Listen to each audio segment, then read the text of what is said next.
Good morning, good afternoon, and good evening, and thanks for stopping by. Our dedicated team will guide you through with the latest updates and theories at Starbase, Texas.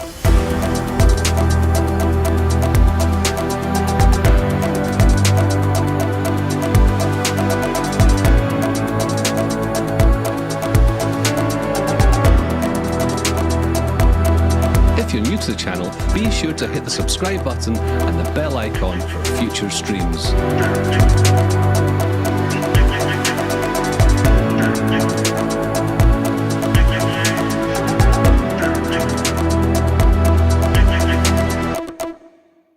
Two, one.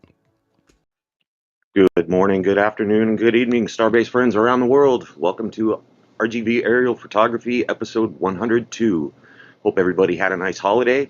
This will be our last episode for 2023, of course. So everybody have a happy new year.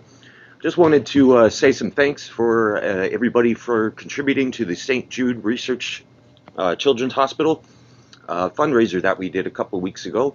Just wanted to announce that we raised $6,682 from all your generous contributions, and $6,350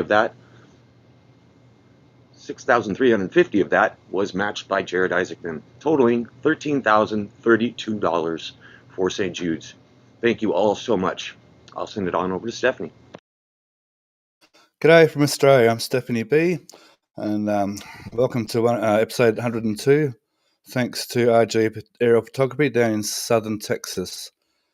We've got Todd with us today. G'day, Todd.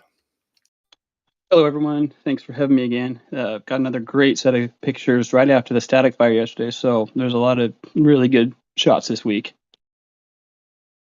Cool. And we've also got Ryan Hansen with us. Hello, Ryan. Hello, everyone. It's been an exciting week here at Starbase, so I'll have a lot of stuff to cover and a lot of photos to go over, so it should be an exciting show. Okay, with that, let's move over to Macy's. And Todd, I'll let you talk about this little area here for now. So about, 2 weeks ago, we first started noticing some signs of what we possibly think might be a flame trench. The slurry wall grab showed up. It was just sitting there. I caught that. A couple of us caught it right away. Just above and to the right. Looks like they're doing some soil densification, making it a little easier to dig in. But now we can see the guides. The slurry wall grab will go in between those guides, and we'll pull out a section of mud that's rectangular, about as thick as the grab is. It will then fill it with slurry to keep it supported. Over off to your left there, we've got these new cages being built. We estimate these are about 100 feet-ish, somewhere around there. Those will be dropped entirely into the hole, and then the slurry will be removed and concrete will be pumped in. once they make this, what we assume is going to be a large rectangle, anywhere from 50, 60 feet deep, they will dig it out to that level, and starting to look like a flame trench with all the new subcoolers and everything that have showed up. We're definitely it's getting exciting. Along the back row there, we have the new concrete path, which we believe the ship will come in on that road. It'll go around the backside and around, and will be set somewhere in that area of the flame trench, and should see some fire. Definitely excited about this. Yes, that's definitely something to look forward to. So while we're here, we've found the pumps. Looks like they're going to go in this area here. The cutouts there are the same bolt pattern as the pumps that we've found. We've got a set of pumps, 2 pumps, 2 sleeves, and 2 motors over here. So we think that's going to be for the methane side over here. And we've got the 2 tanks arrived at the port. We'll see that in a minute, to sit on these embeds here, and we should have methane there. And down here, we're not sure about the LOX pumps, but it looks like the pipes are going under here. Just one sec.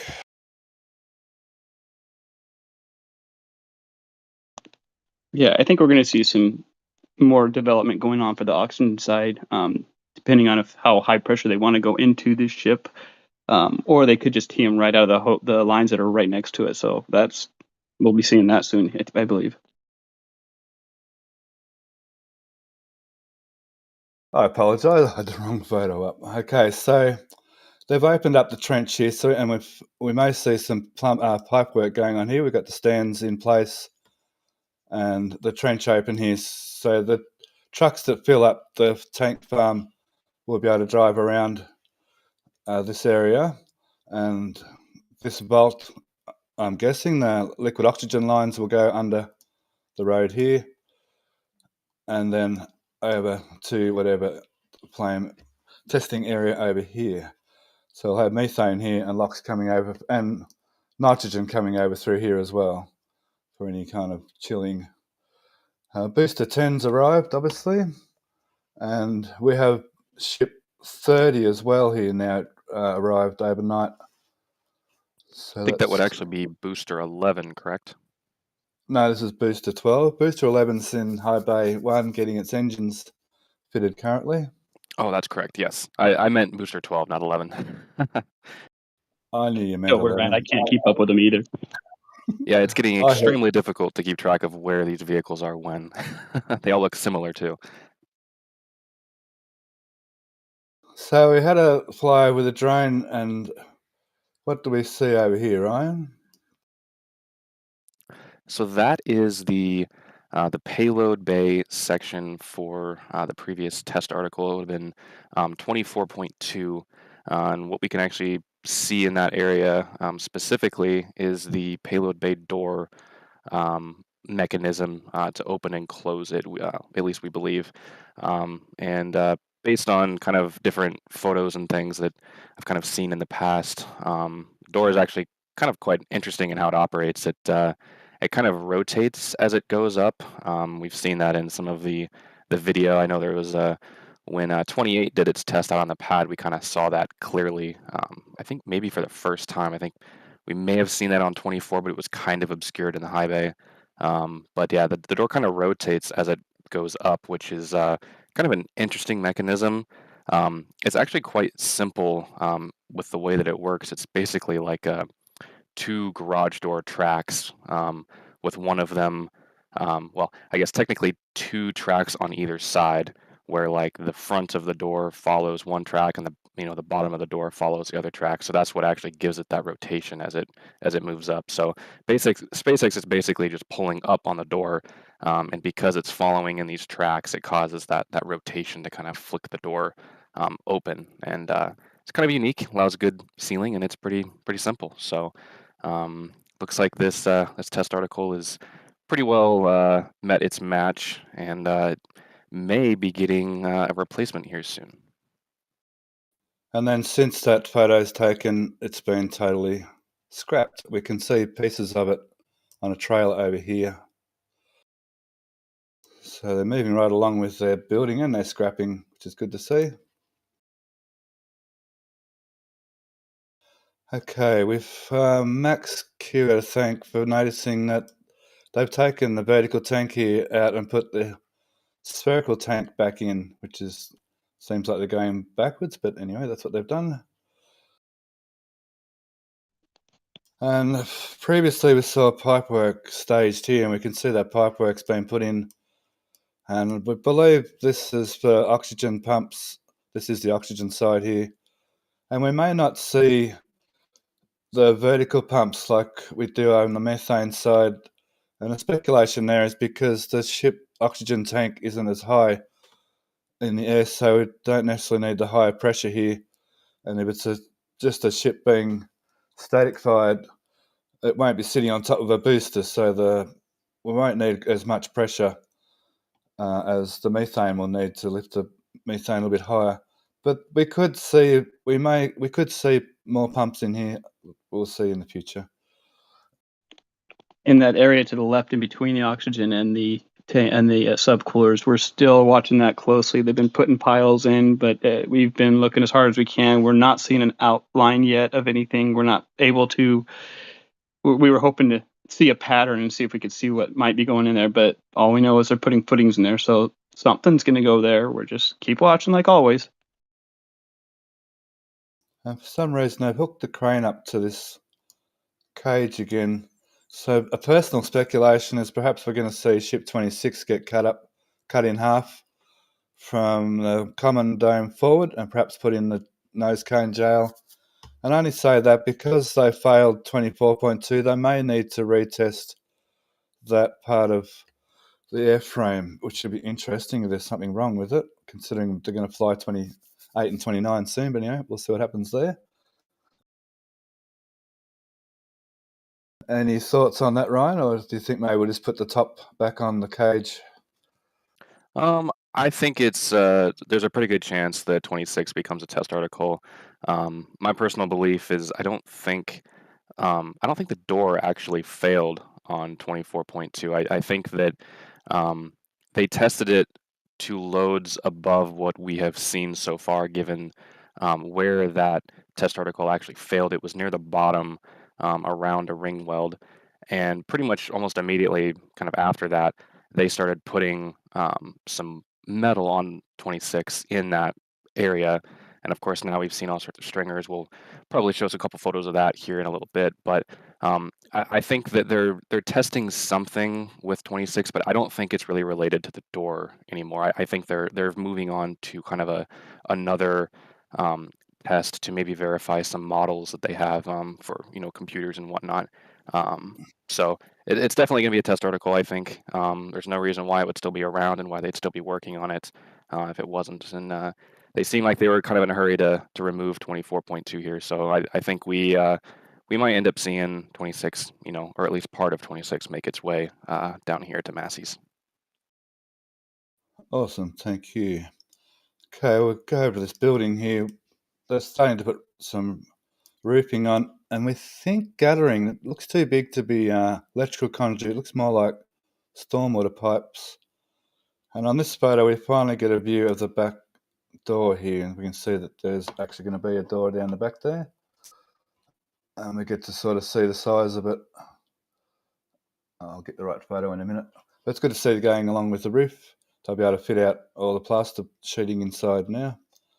We did see electrical in the walls. I'm not sure about electrical. I think there's electrical coming down the back here, and they may be tying into that. Not sure what's going on in this little area. I don't think it's could be turf. Comes in like pre-made lawn. That could be what's going on here. This is where they've got the sewage seepage system to get rid of their sewage out of this amenities in here. A little bit of concrete here and there. Yeah, Just by have a look around. Any questions and donations, please, Joe?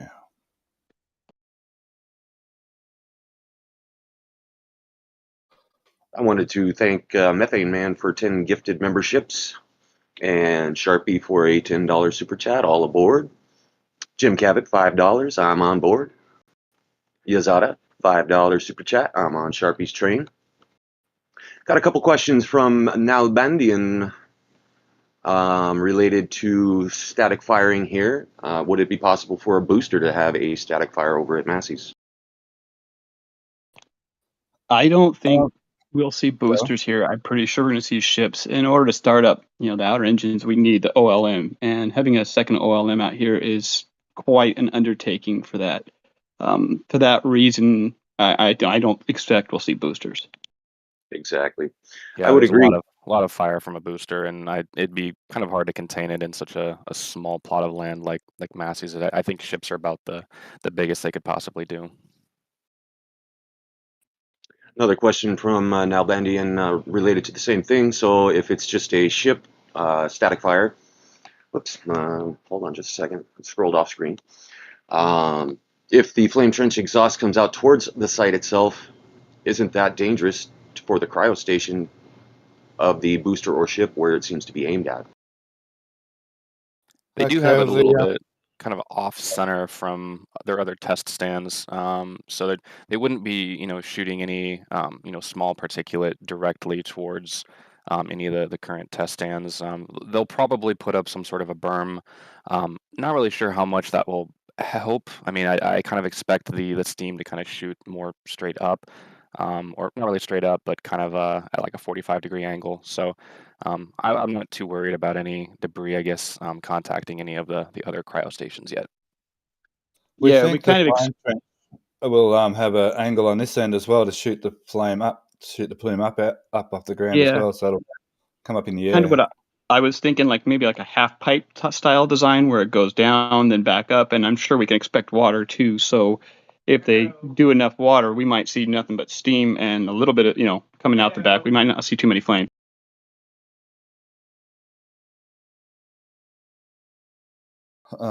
Any more questions, Joe?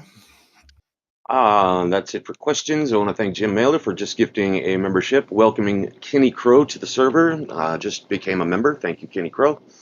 And Tibinin, $5 super chat. Amazing photos. Not much to talk about the scrapping of B7.1. Also, Ship 26 refit for tanker. Now, I did see a question in chat regarding methane. So we believe these are the pumps for the methane. They moved those at some stage through this day. We believe these are the pumps, motors, and casings for the methane pumps. And the pumps are going to go here. And the tanks, methane tanks here. And 1 second. I'll show you the port. Hang on. And at the port at the moment, it's a good segue to go to the port.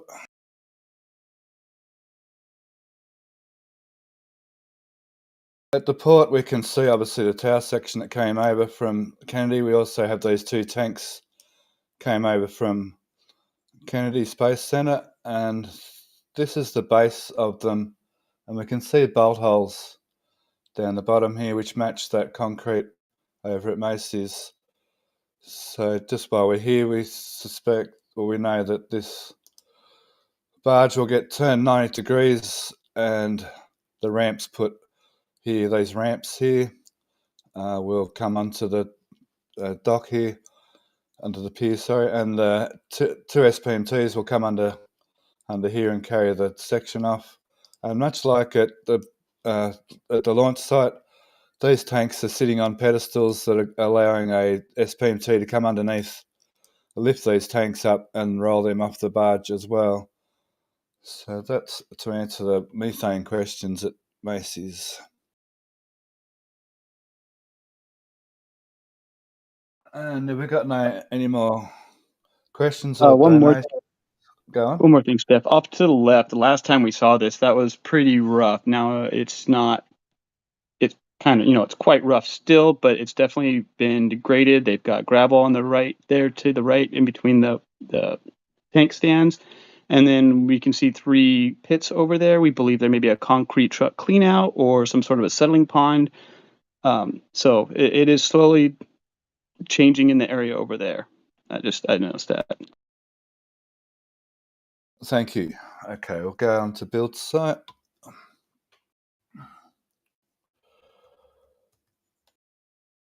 And this week we're back to our 10,000 foot aerial photos, which is awesome. In saying that though, the photos we've been getting over the last couple of weeks to fill in the weather have been really good as well. So we've been getting heaps of information from the photos. Hang on. Oh, sorry, my mistake. We'll go to Sanchez. I apologise. We'll go to Sanchez first, as we normally do. Thank you.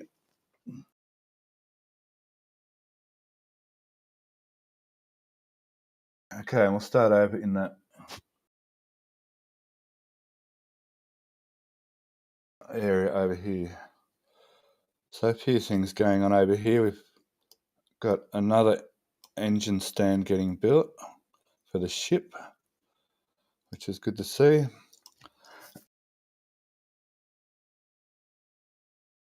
And this booster is transport stand has had all its slides put in for the clamps.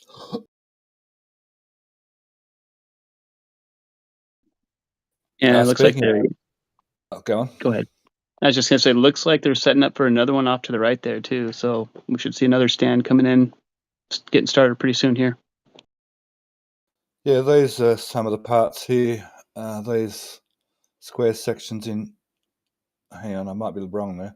These are new sections for the new booster stand. I forget how it went. I think they're these sections in the middle here. Yeah, those holes are for the slides or the drawers or whatever we want to call them. Exactly. Thanks, Ryan. Thank you. Yep. But doing a bit of tidy up around this area with some new shelving. We see they've filled in all this conduit trench work, and they're moving right along with it up there. I do wonder if they're building something else inside of the ground fab building. Have we seen inside that to see if there's, I guess, anything being built in there? We get the odd photos through these side doors. No, not really. We get the odd photos through the front. But no, yeah, the way the front wall is, you can't see it from the street, and it's the driveway in is too far angled over.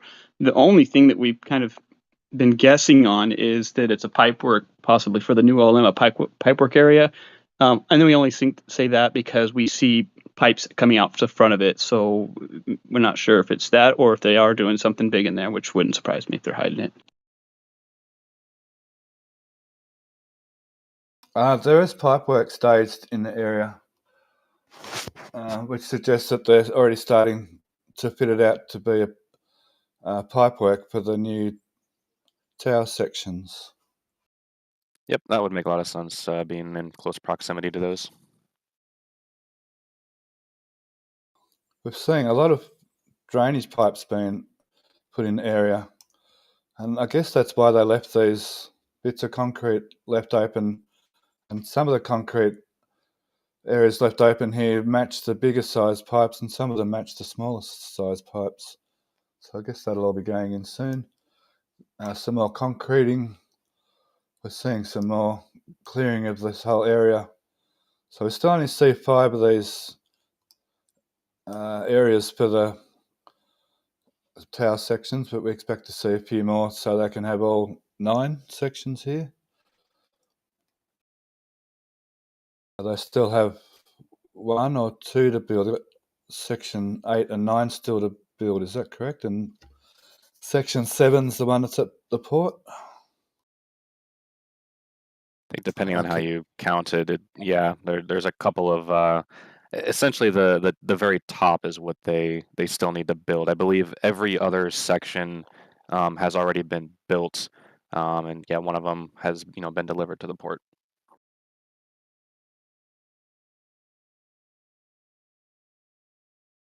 We have a mystery object, which we think may be some kind of jig because of the holes here seem to match the header tank downcomers. And these weird shaped parts have reappeared, these triangle pieces. We saw them a few weeks ago and then they disappeared, and now they're back. And it's been noted that they kind of match these holes, but I can't see why that they could crisscross. So I'm still not sure. Being in this area would suggest they have something to do with this, as these parts as well suggest. So it'll be interesting to see what happens with that. So we saw a jig being made in the nose cone section of Starbase Factory, and we saw the old nose cone jig move from here back to the Star Factory as well. So perhaps they're really getting set up in there to tool out the Starbase nose cone section as well.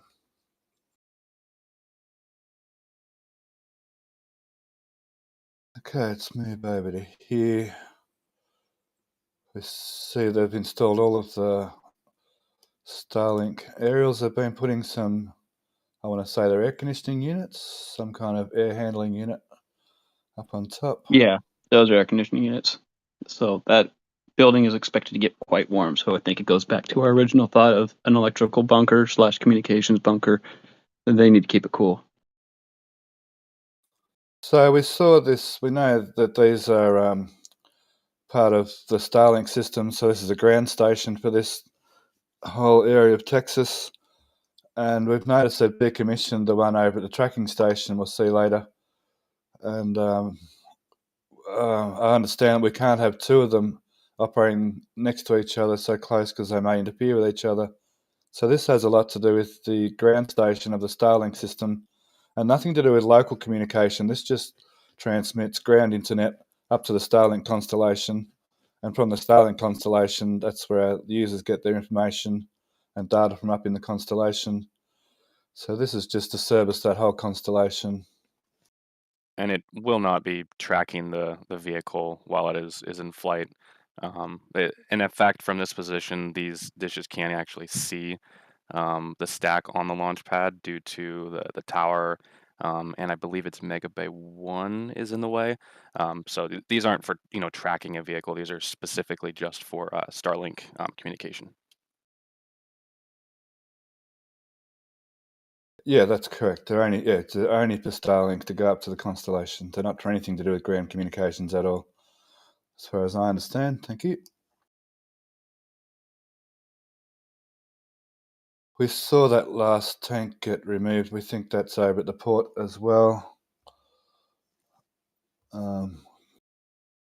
Just quickly.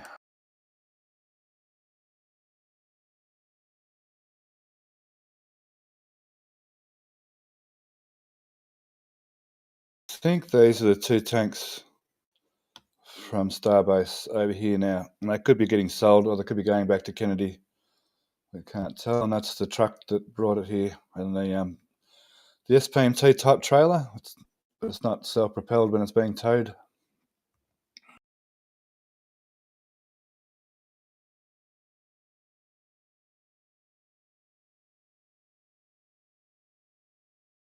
So they still haven't scrapped this Ship 33's aft section. So they may be going to do something with it because they've scrapped everything else that's come over here. They have put a hole in a little doorway down here, so I'm not quite sure what's going on with this yet. They've still got the scaffolding in there. It's a great view of inside the plumbing. You can see the engine mounts there for the Raptor vacuum engine. It's nice photos. One more tank to go. Over here, we've noticed a red pipe attaching this new tank to this new building. And in Australia, anyway, a red pipe like that suggests that this is fire suppression system for a sprinkler system. And I'll get another shot here. We can see some tanks, which a good chance are diesel tanks for diesel pumps for the fire systems. So that even if there's a power failure, the diesel pumps will operate. And we think that's going to be for the offices up in the top of the high bays. They should have a sprinkler system up on top. There's some weird kind of trenching going on over here. This stand now is at Macy's with Ship 30 on it. So just after these photos were taken, that was wheeled around to high bay, and Ship 30 was put on top using the new lifting frames, which is good to see them using that. And we know that the booster transport stand is at the launch site. And speaking of it, it's been taken to the OLM, and I believe Booster 10 is going to get destacked, which is interesting. Yeah, destacking looks imminent. We're probably going to be doing the final closeouts and robustness upgrades, all the stuff that they need to get done before they launch, hopefully. Yeah, and the Booster Cryo stand is obviously we just saw it Macy's with the Booster 12 on it. So it's good to see testing two ships, flight ships partners at the launch site, and two ships that are flight partners together at Macy's. So it's good to see this line of production going through testing, and it shows how SpaceX are really accelerating right now.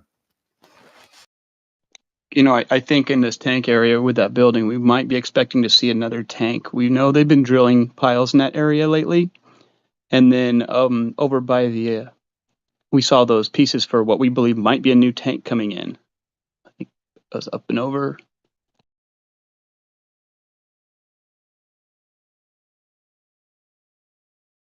Yeah, it's just in here. Yeah, we had a different down view. But yeah, there's some writing on that. There looks like there's caps in the piles, so we think that might be the start of another tank, but still early to tell. But we do know they've been drilling piles in that area, so something's going in still.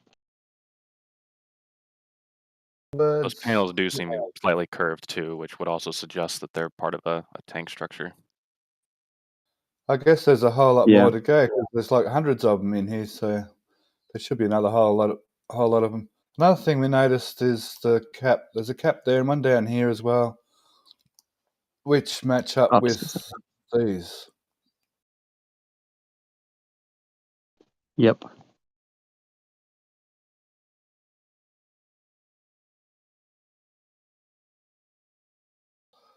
I think we saw some more shielding over in this area somewhere.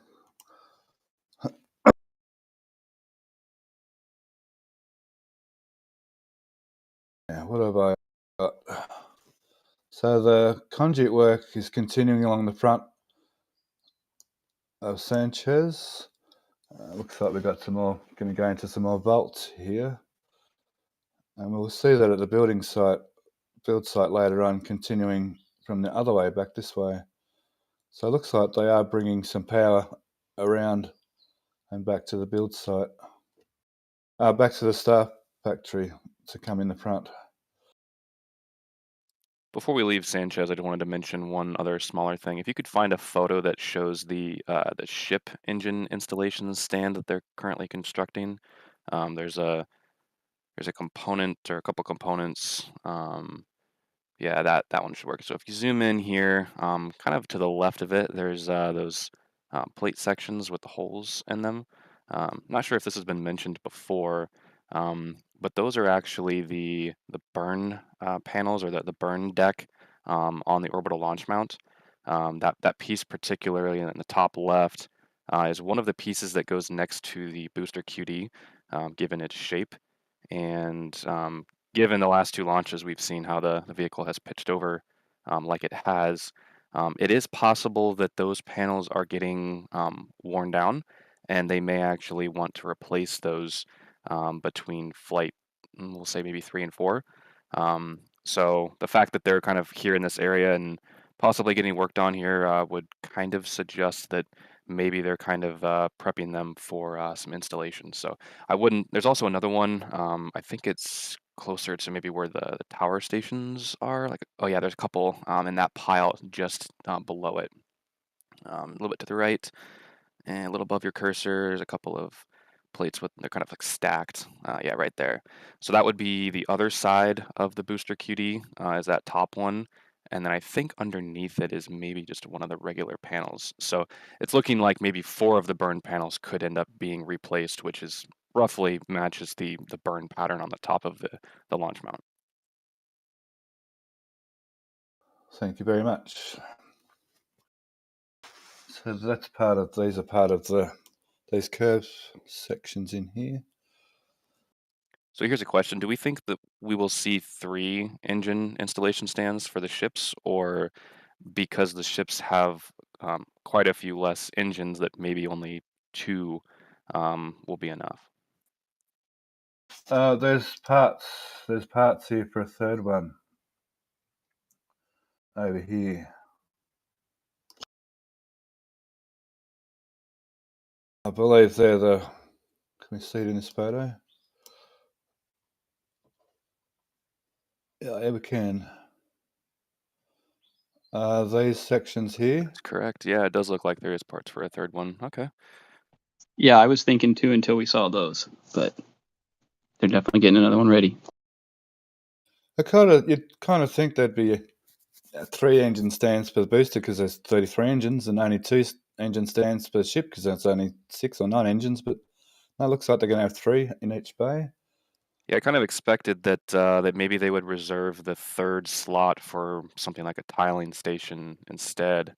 But if they have all 3 engine installation stands for ships, then maybe they end up doing their final tiling in the high bay, and that kind of becomes the new role for high bay. If ship 28's anything to go by, the ship needs to be on the stand for 3 months, 6 months? I'm sure that won't be the normal. I think someone's asking a question about this block of land. Do you know anything about that block of land, Ryan? I do not. I think that one is still possibly for sale. I'm not sure if there's any. Was there any legal battles going on over that block of land, or I think it was only the other plot. Yeah, I If I haven't been. remember right, there's no legal battles because they have access to highway, so SpaceX can't say it's a useless piece of land. But I believe the owner was adamant to not sell to SpaceX or anybody who would sell it to SpaceX. So I don't. That's a rumor, so I'm not 100% sure. But they really can't sue him over it since it's not landlocked. Sure, would be nice to get a visitor rocket garden put up roughly in that area. Be great for tourism, but we'll see if anything like that ever happens. Thank you. Now the load spreader for the cryo shells, they've been moved to that block of land over near Macy's, their new block of land. So I'm not sure what that means, whether that means they're going to get moved out soon or not. Let me just.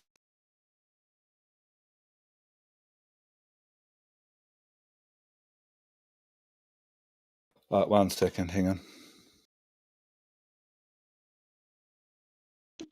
While you're looking, I do want to say that if I ever win a big lottery, that's going to become the RGV CSI Starbase Investigation Center, and we're going to build something there. We can watch everything, and they can't do nothing about it.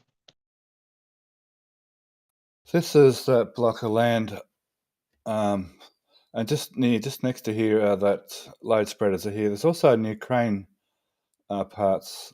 Yeah, and this morning, parts of that crane started moving to Sanchez, so we believe it's going to be heading that way as they put it together. It's not a massive one. I believe 350, 400 tons. Crane Man had told me this morning what the size.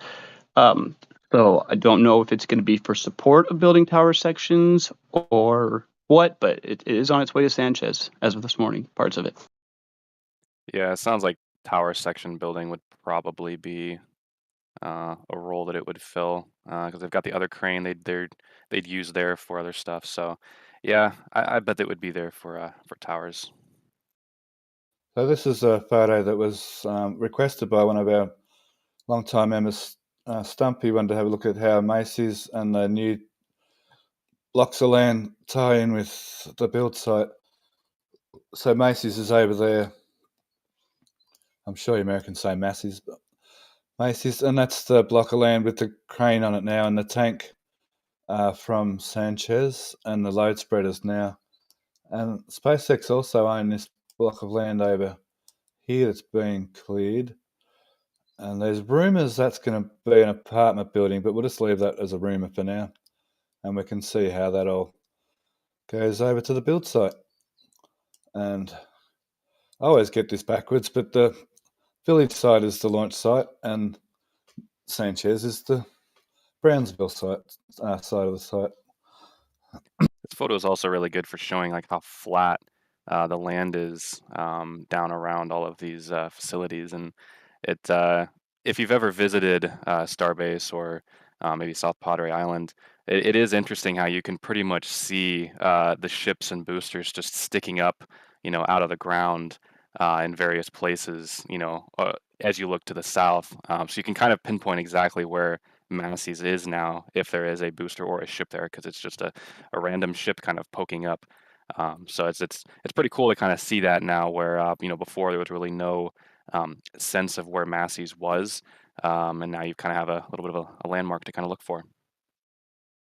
Yeah, Exactly. when me and my daughter went recently, we came in at night, and it is the first thing we could see. There was a booster out there, and we were just like, no way, that's it? No, that's it. And yeah, you could see that from quite a distance out. And we thought so, but we weren't quite sure. But once we got closer, that was it. So you can see that from pretty far out when there's a booster there. Stop it! I'm getting I'm getting jealous. I want to go and visit it. It's like 14,000 miles away, 14,000 kilometers away, about 9,000 miles for me. I can see vaults here, so maybe there's some existing conduit work going from here on. Okay, can we have some donations and questions, please, Joe? Yeah, I want to thank Jonathan McD for gifting a membership, and Just Martin with a 10 euros, 10 pound super sticker. James L, $5 super chat. Morning. I love watching RGV. Hey, we do too. Thanks.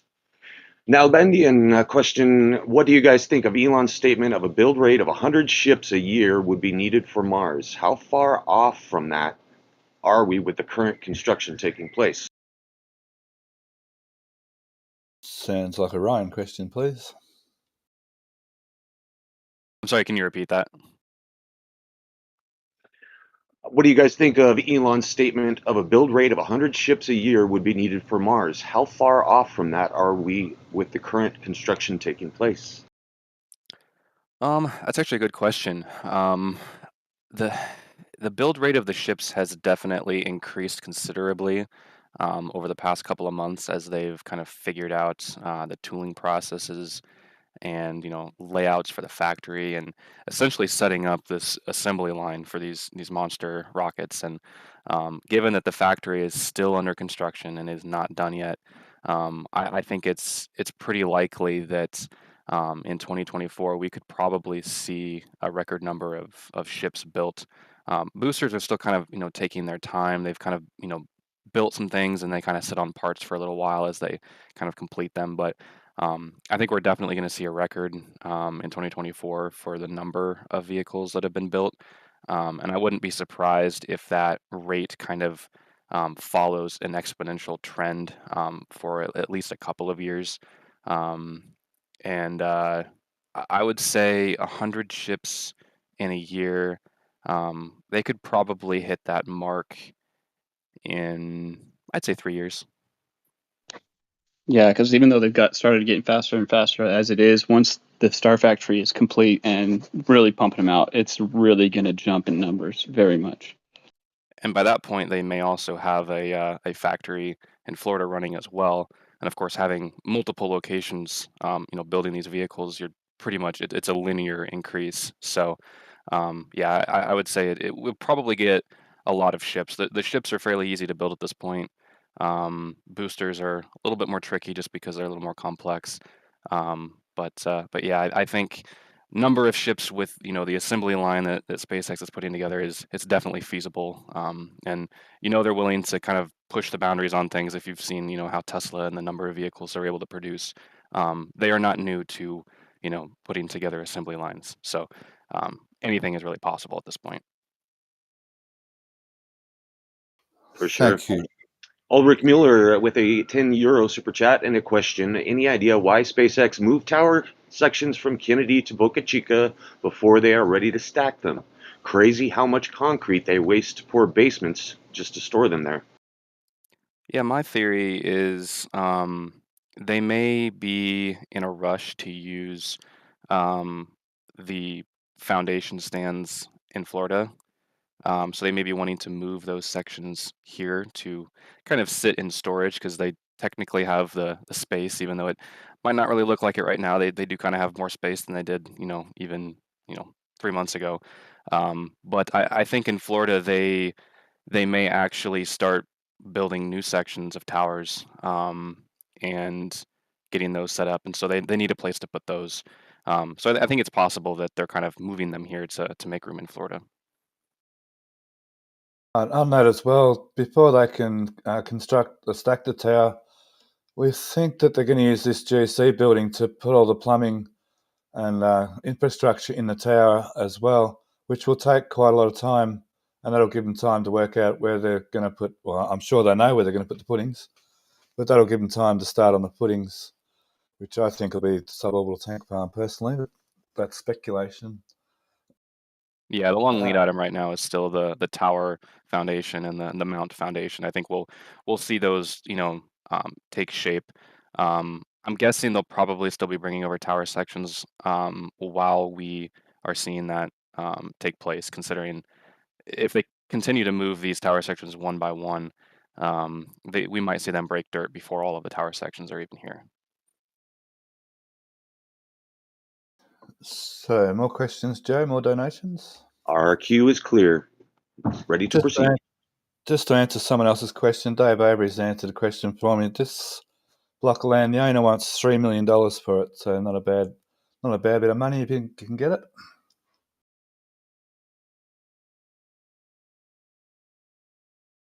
On that, we'll go to the build site.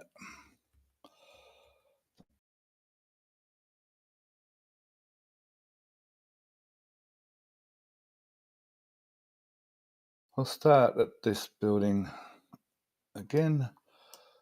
So not a lot has changed. We can see the iron for the roof is there.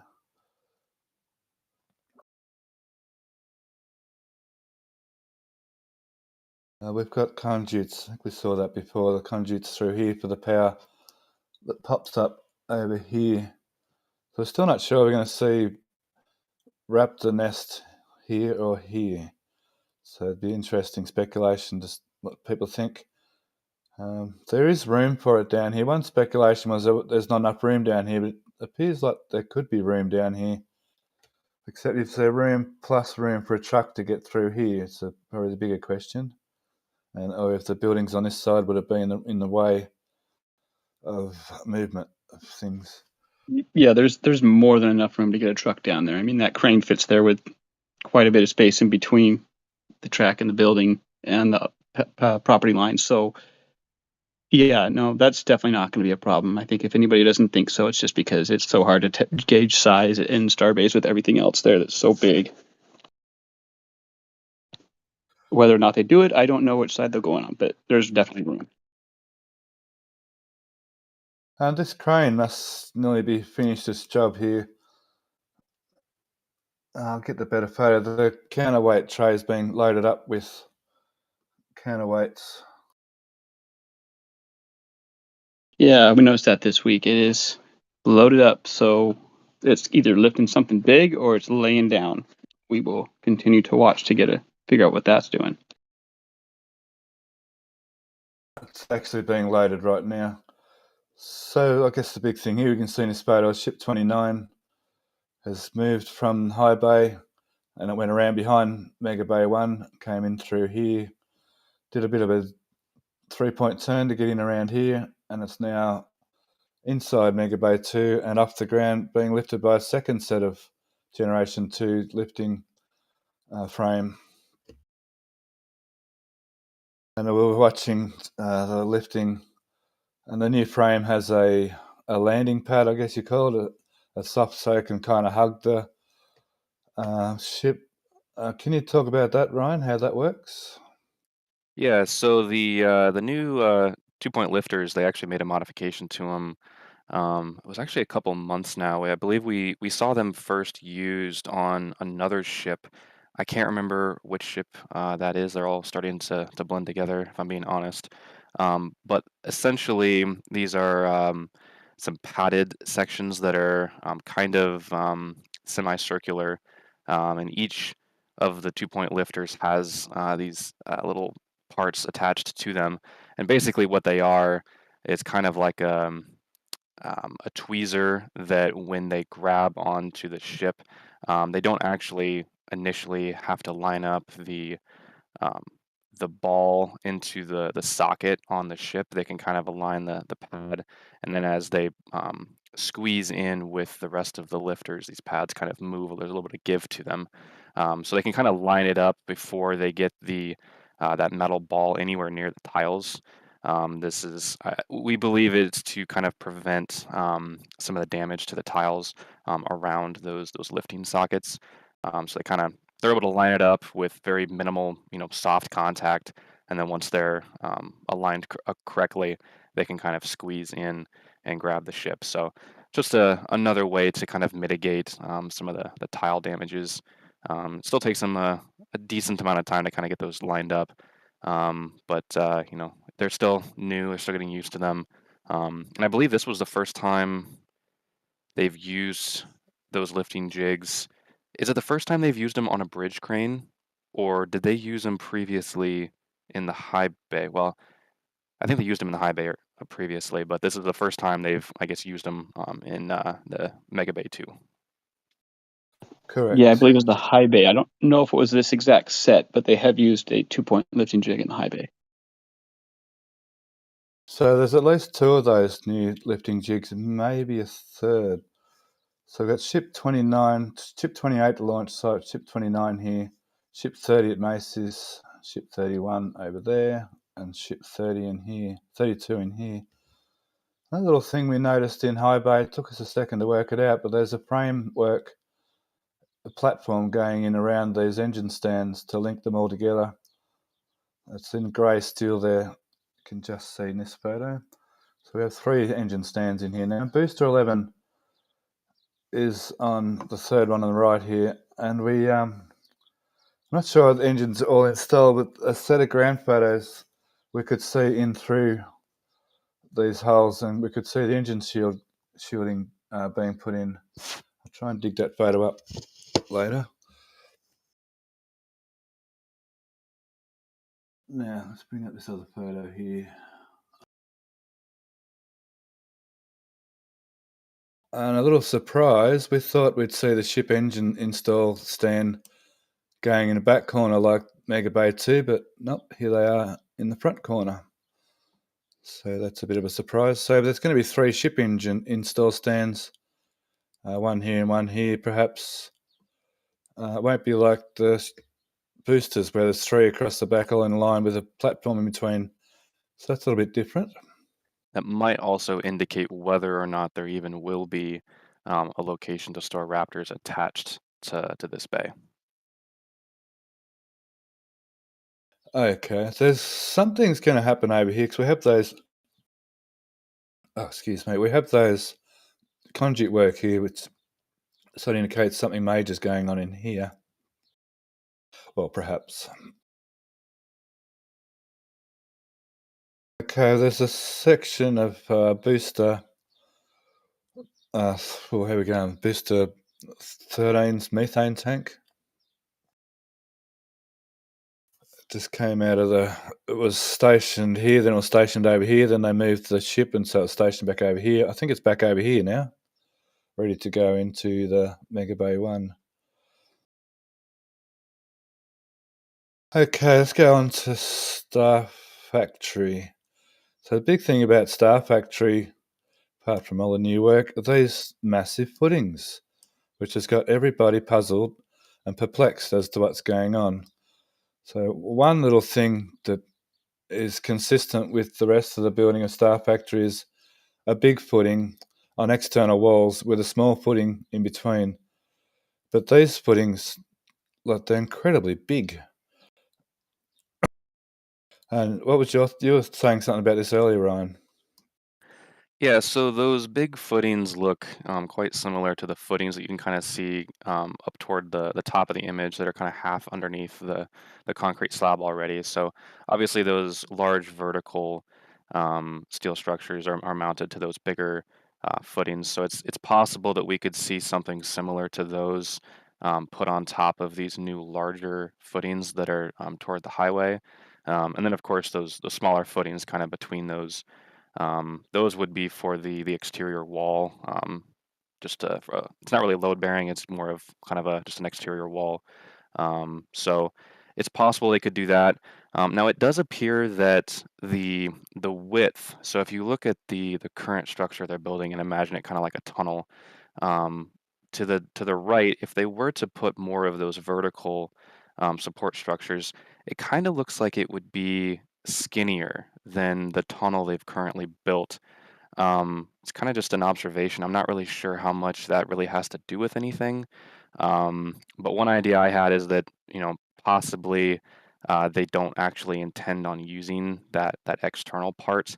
Well, the part towards the highway for actually building vehicles. It could just be like a perimeter, like roadway for equipment or, tooling.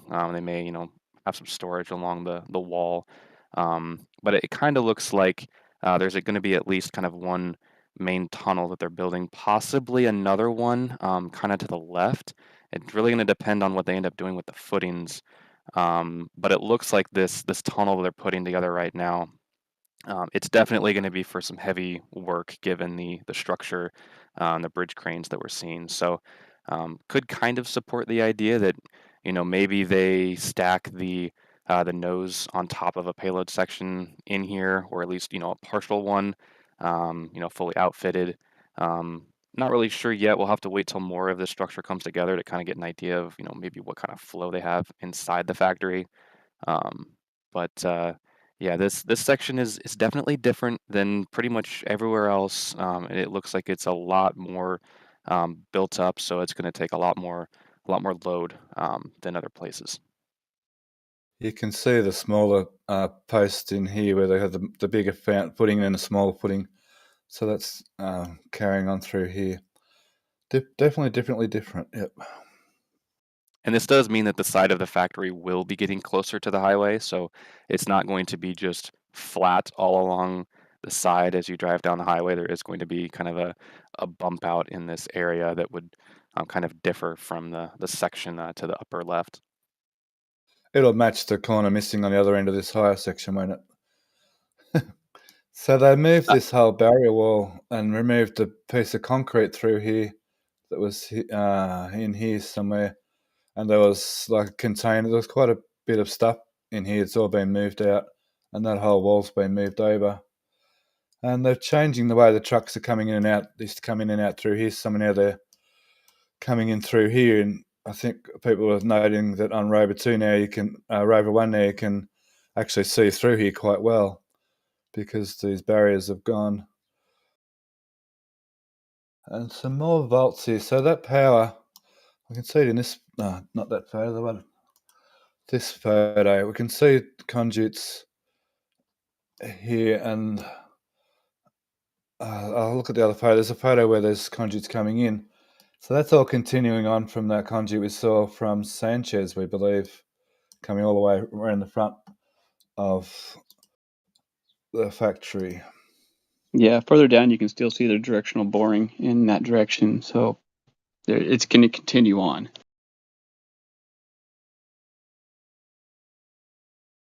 Yeah, in here we can see conduits coming into the actual Star Factory. So there was speculation that these conduits were for power to come into the front of Star Factory, and that appears to be correct. So sometimes we get our speculations correct, but sometimes we don't, so take it all with a grain of salt.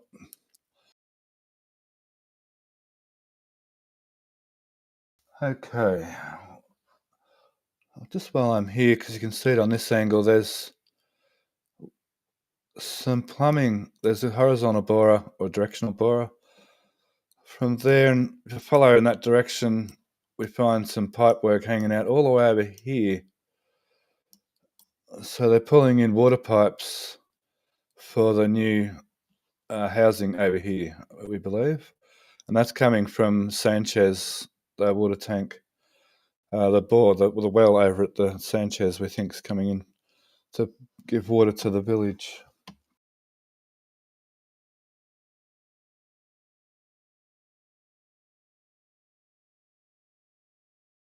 Oh, we can see it better in this image. There's the horizontal borer, or directional borer, and it comes out all the way over here. I was surprised they could go that far underground, but I'm assured that they can definitely go that far underground in one go, which is amazing.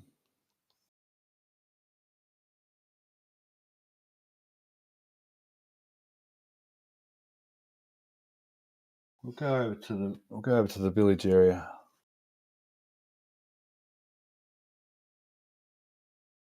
Did we want to have a look at the booster landing tank installation? The special installation area, highly designed just for that. That was a really neat area.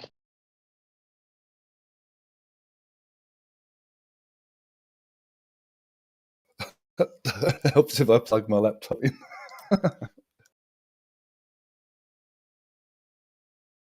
I'm sure this is just temporary and not. It's possible that the area where 10.3 is becomes the assembly area for this, but as of right now, it seems that in order to put the landing tank inside of the aft section for the boosters, they actually have to roll them partway outside and lift the tank up and over because the ceiling is possibly not tall enough in order to do that. So either there's going to be a design change in the boosters that allows them to do this in the factory, or they simply just haven't, built the area of the factory that these are going to end up being assembled in. I can't believe I didn't plug my Yeah. laptop in. We got quite a giggle out of that when we saw it. Go on, Todd, sorry. I was just saying we got a good laugh out of that when we did see that at first. We weren't sure what they were doing, then we realized it, and it's just like, yeah. Sort of going back to the old SpaceX, we know, where they're putting things together out in the paddock again.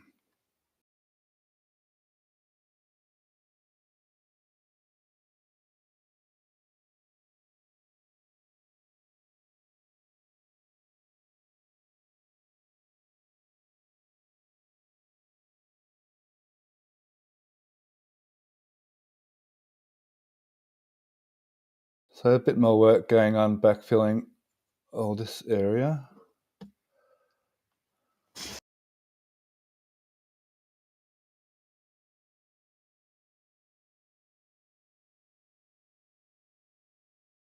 There's trench work in here. I think I got the wrong photo, hang on.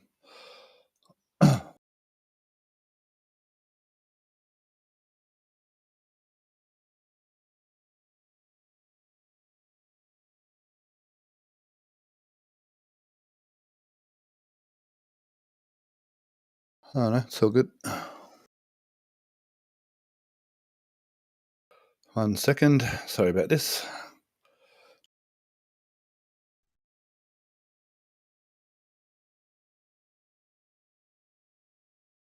While we're holding up, just to relieve some dead air, Robert Pittard has a question for Ryan. What do you think the ratio of ship to booster will be in relation to, getting to 100 per year? Also, where do you all think they will store the 100 plus ships and boosters, knowing several will be in orbit on mission?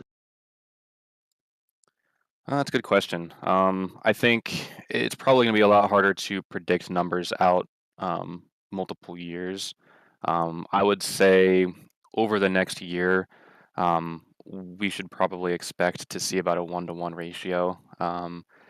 It doesn't sound like they really have goals to reuse ships in the near term. That may be something that they change with the next version of the ship, as the V2 is coming down the pipeline. I think booster reuse is maybe questionable at this point. I think it really depends on how the next couple of flights go, if they can actually get a splashdown in the rough area that they want. Depending on that data, that'll depict whether or not they attempt to do a catch. But until then, I believe both vehicles will be expended. So we should expect about a 1-to-1 ratio. Eventually, probably in say about 2 years, I imagine they will probably produce about 2 ships for every booster that they make. And depending on how the ship reuse is figured out at that point, they'll always kind of need about a 1-to-2, maybe a 1-to-3 ratio on the ships, even for kind of the aspirational goals. So I would expect to see about a 1-to-1 for now, and then we'll see over the next 2 years how that changes. Thank you. Any more questions and donations, Joe? The queue is clear. Thank you. So, any more? Have I missed anything, guys? Otherwise, we'll go on to the launch site. We seem to be ahead of time today. I guess that's okay. Did you show that the old Starlink pods are gone and have been removed from site? Thank you.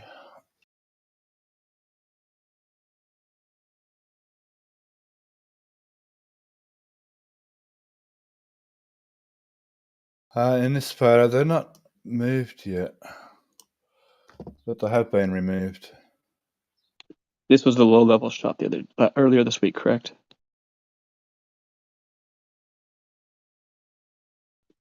I do know that they have been removed, and there have been pictures of them on X showing them loaded onto trucks, heading on out. Yeah, that's correct. Yep.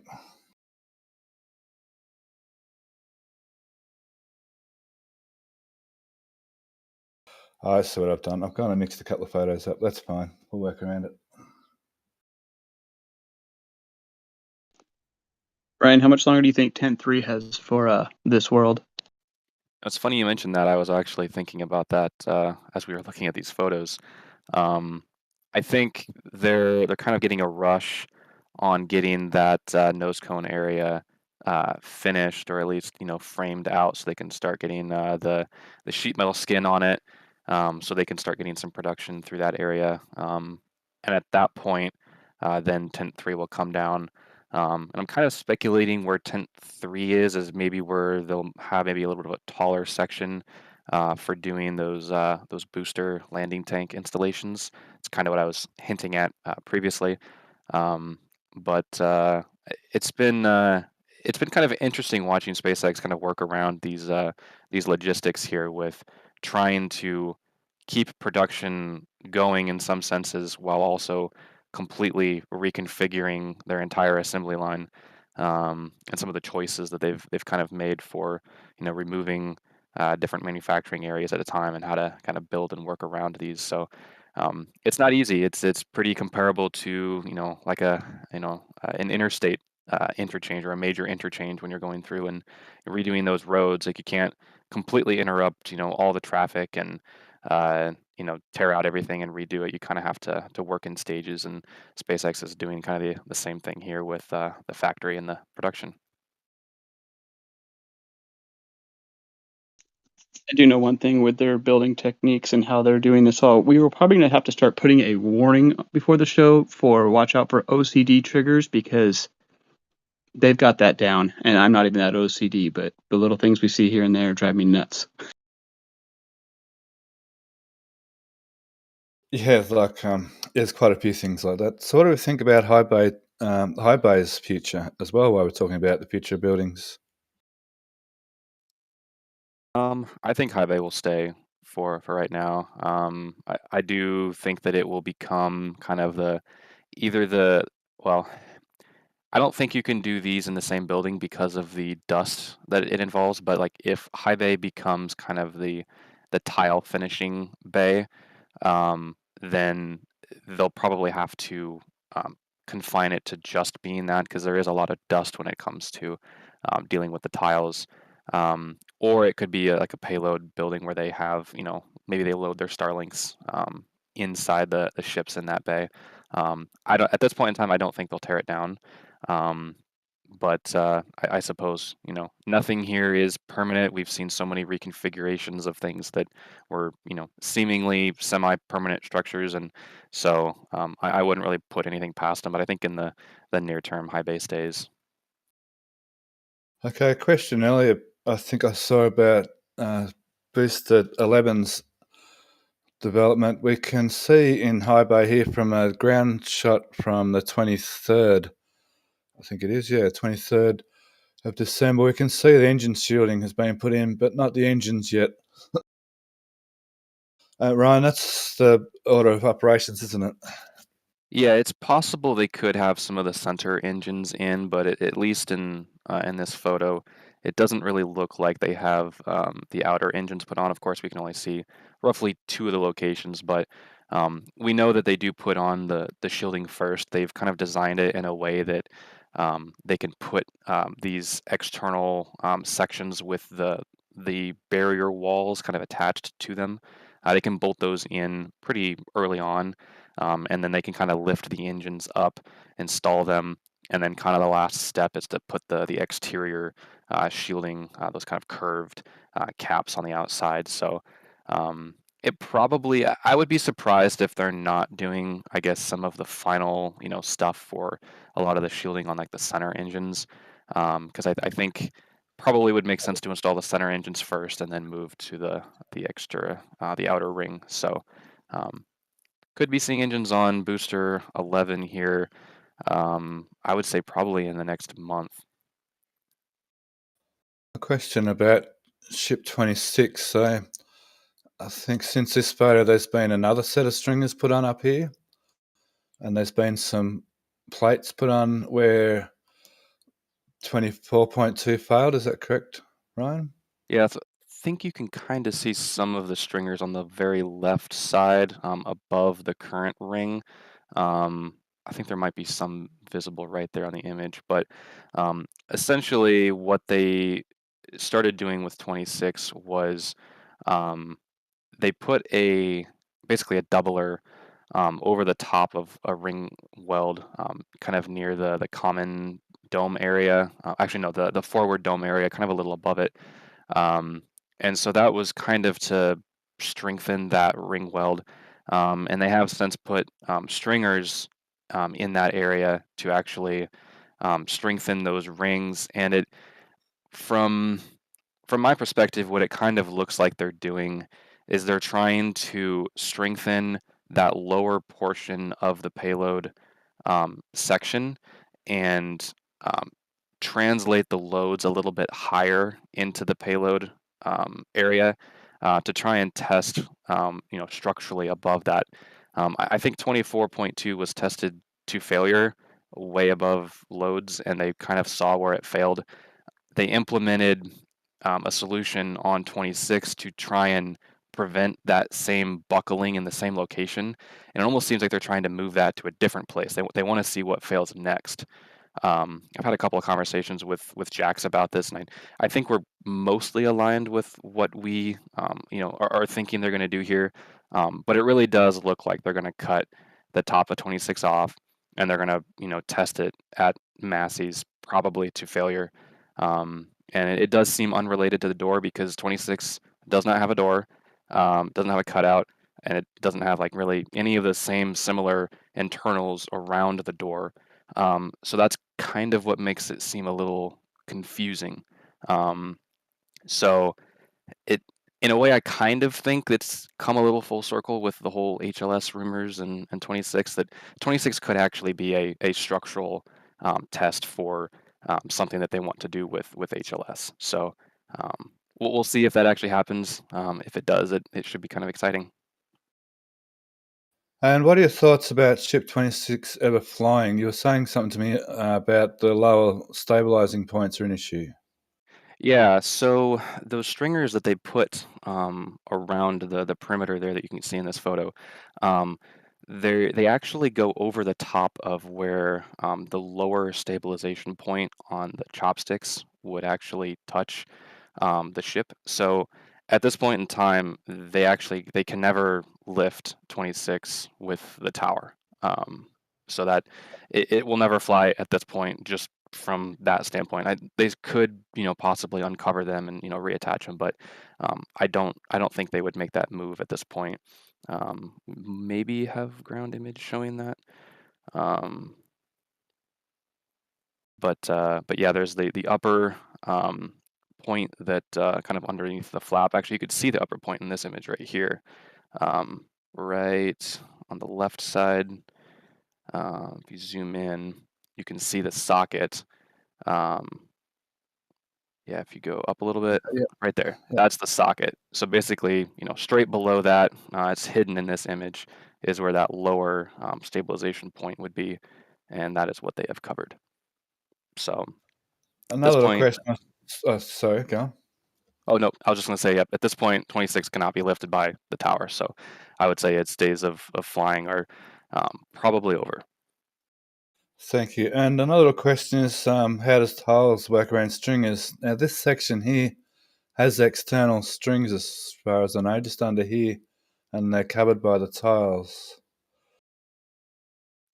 So with that, they have stringers that are not very, I'm not really sure how to describe it, not very thick. They wouldn't stick out from the body of the ship very far. And then they put another flat steel ring around it. I've heard it called a couple different things. I know it, sometimes it's called like a belt or a champion belt or something like that. But that essentially provides a flat surface for them to attach tiles to. So the tiles in that area are actually thinner in order to maintain the same thickness all the way around. I don't know if this is specifically where one of those is. I'm not really sure where we're looking at on the ship exactly, but I know in the areas where they do have those doublers, the tiles are actually thinner, and that is okay because the steel behind there is a lot more steel behind where those tiles are. So any heating is really not going to be all that much worse due to all that extra steel there. And you could actually see where those sections were a lot easier on the older ships because I believe they actually glued the tiles in those areas. I think on ship 20 you can actually see it pretty clearly because of the glue that they used. So yeah, if you see those areas, that does actually look like one of those right there. You can see a little bit more between the tiles. So And red glue. I believe I don't think. Yeah, there might be a little bit of red. I kind of thought they stopped using the red glue, but maybe it does look like there is some smeared there, so it's very possible. All right, we'll finish with the launch site. Oh, with Sanchez and the build site. Let's go over to the launch site and have a look over there, shall we? 1 second.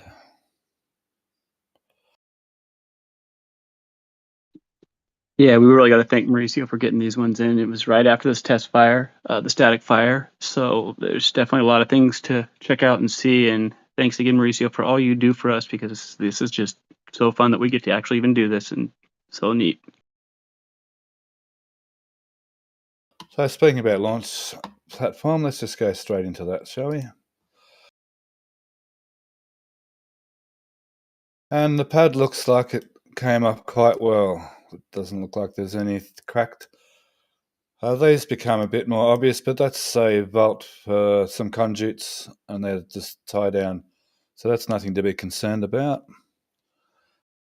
I think maybe something we should mention is that this last static fire was the longest duration static fire I think we've seen on the mount. Correct me if I'm wrong, but at least with the number of engines that it was the most stressful static fire that the pad has seen thus far, aside from a launch. So pretty impressive to kind of see the confidence that they have, jumping to a 10-second static fire.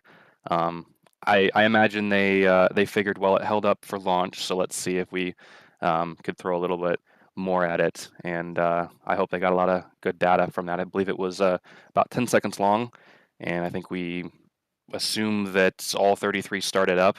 Not sure if all 33 made it throughout the full duration, but there was no early abort, so they at least met their minimum constraints. So Yep, there is the static fire there. I don't know. Is Really, my audio coming through? really amazing video from SpaceX with that drone. They're getting better and better at sharing all of these unique angles. It's really cool to see all this stuff. In one of their videos, when the engines start, you can actually see the shockwave come up through the booster too. It's amazing some of the images we're getting now. And of course, that same day we've just had a ship static fire as well. So it was a huge day. We had booster 12 move overnight. We had these two have static fires. We saw ship 29 go to the Mega Bay, ship 30 go to Macy's. It's been quite full on the last couple of days. Indeed, process is kind of ever going as they get these different sites up and going. They can actually do much more in parallel, which is the goal here. So it's nice that they have Massey's now. They can do cryos at, and especially if they can kind of dual test the ships and boosters at the launch site, then they can definitely get a lot done in one day. So it's really nice to see all of these optimizations they've been able to put in place for testing and whatnot. What's your thoughts on the ship static fire? It was a single engine, as far as we know. Is that correct? Any idea why they did that, and did they use the header tanks or anything? I'm not sure if they used the header tank or not. I was trying to see if we could see any frost up there. I don't really see any. Maybe there is a tiny frost ring. I'd have to go back and look. We do know it was one engine, so a little bit less exciting than a 6-engine static fire. But I guess I can't remember. Did SpaceX say anything about a header tank versus a main tank static fire? I think they No, they said just something about a flight-like. here flight-like startup Yeah. for an in-space burn. So that's I guess it could go either way. I mean, my understanding is the header tank is mainly for landing, and not really for in-space firing. I'd kind of expect that to maybe be the main tank after they've settled propellant. So it's possible that that it was a header tank, but it could also be a main tank as well. Now, a ship can restart its engines in space, its main tanks, because there's thrusters to settle the tanks before they start the Raptors on the main tanks, as far as I understand. Yeah, they've got a couple of downward-facing vents, and it really doesn't take a whole lot to actually settle the propellant in zero gravity. You really just need to open up I mean, in theory, you could just open up one of the RCS valves and hold it open for 5-10 seconds, and all of that propellant would have been settled by that point. There'd be enough acceleration to probably settle the main tanks pretty well. So it doesn't take a whole lot. Correct. So we see the booster transport stand and the adapters. So that SPMTs that were underneath this went back and picked up the booster cryos stand and went and picked up booster 12 and took booster 12 to Massey's. And they're back now, and this is all assembled again. I speculated that these won't be unbolted from those two particular SPMTs for a while, but then what do? They go and unbolt them. So that's all been reassembled, and this transport stand is near the OLM right now. Damage from the launch, well, this container got tipped over. Bit of oops, went from up here and fell over to there. A bit of scattering here. This tank over here that we're not sure what is happening was here, and it scuffed. It's unusual that it went that way, considering the blast was coming this way. So somehow some gas has swirled around, or somehow. And a couple of pipe stands were hurled across the yard as well. So no damage so much, but just a few objects moving. Yeah, the pad itself looks like it fared very well, but I just think they didn't bolt everything down or put everything away that they should have. They probably thought it was safe, but yeah, when you see those pressure waves going out, it's just so much pressure behind those, and it's shoving stuff over, putting it over. The vertical tank there too took another big hit. How much longer that's going to be there is a great question, but that one, yeah, that's bent in pretty good there. Yeah, I believe that's a new dent, that one. Yeah, we did some comparison. It's bigger. Like it's all dented in the area normally, but it's definitely bigger than what it was. That goes to So show, this, the power, of the thrust produced by the vehicles, and I believe it's probably a little bit more exaggerated now that they have the water deflector system. I mean, we could see that uh, in the steam clouds themselves. Comparing the first static fire after the water system to beforehand. There's definitely a lot more outward momentum in the steam clouds. So it might be a little bit more exaggerated just due to how they're mitigating the pad damage, which it's definitely a good trade-off, by any means, but it just goes to show, the power, the vibration, and the pressure can definitely affect things pretty far from the pad, that you might not have thought would actually, cause any damage. So it's really really interesting stuff. we can see late in the static fire how some of these vapors come back. So perhaps there's somewhere that the plumes getting circulated coming back. If you look, actually, there's a steam cloud right behind the doghouse on the launch mount here, and you play the static fire back. You can actually see how it kind of gets caught and twists and twirls around in that area right there. So that kind of goes to show, all of the pressure that's coming out is causing a vortex that kind of sucks that back toward the leg. So a lot of that's happening kind of all over the place too. So Yeah, a we lot saw of that after the last launch, where behind the explosives bunker was torn apart, the AC was ripped off. We'd see things behind larger structures that were messed up. So yeah, the pressure wave goes up and over, and then creates a void where whatever's in there, it's just torn yeah, apart. and sound waves do actually bend around objects. So it's very possible that the sound waves are able to curve around various things, especially behind the tower. I know you can see the in the steam clouds. So just because it's behind something does not necessarily mean it's protected. Yeah, definitely. I mean, and go that container that it knocked over. That thing's 8,000 pounds empty. I seriously doubt it's empty. I'm sure they put a bunch of stuff in there that they thought would be safe. So, I mean, that's right there, as far away from, and on the other side of the tower, and still got knocked over. Yeah, it's shaded from the tower, yeah, through here. And let's say the thrust coming out, that's one thing, the speed of the gases coming out, but I think the real damaging thing you touched on was the actual pressure waves that are generated. The acoustic energy is far more powerful than the actual gases coming out. Oh yes, definitely, for sure. There was this little thing over here got blown over too. It was one of the stands for the transformers, but I think it came from just here over to there. It didn't actually come from over there. An interesting thing in this part is you can see the stringers as we're detanking. So boosters in the process of being detanked here, or it's still in the process of being detanked, and you can see the internal stringers through here.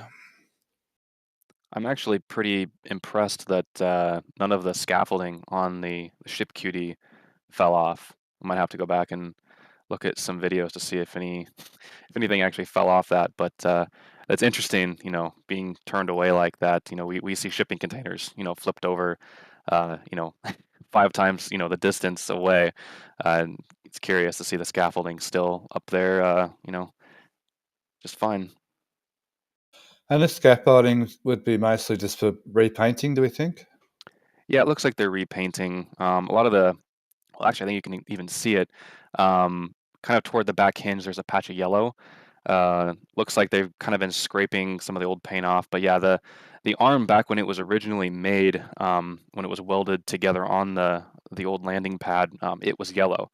And they painted it pretty quickly in, I think, like a day or two, honestly. Um, And I'm guessing that with all the commotion and the surge and everything that was going on, they probably got some dust in the paint. Probably wasn't good adhesion, and it has definitely started coming off over the past 2 years or so. So it looks like they're repainting that. So really, nothing major. It's just some paint. Let's try and find the photo. You can see the walkway's been completed up here on this arm, at least, anyway. While we're in this area and we've got a good photo, we might just have a look at this bit of curiosity and confusion. So we can see they've dug the foundation trench and filled the foundation trench with a lot of steel.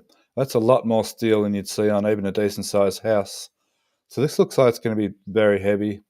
And extra footings out here, foundation for whatever.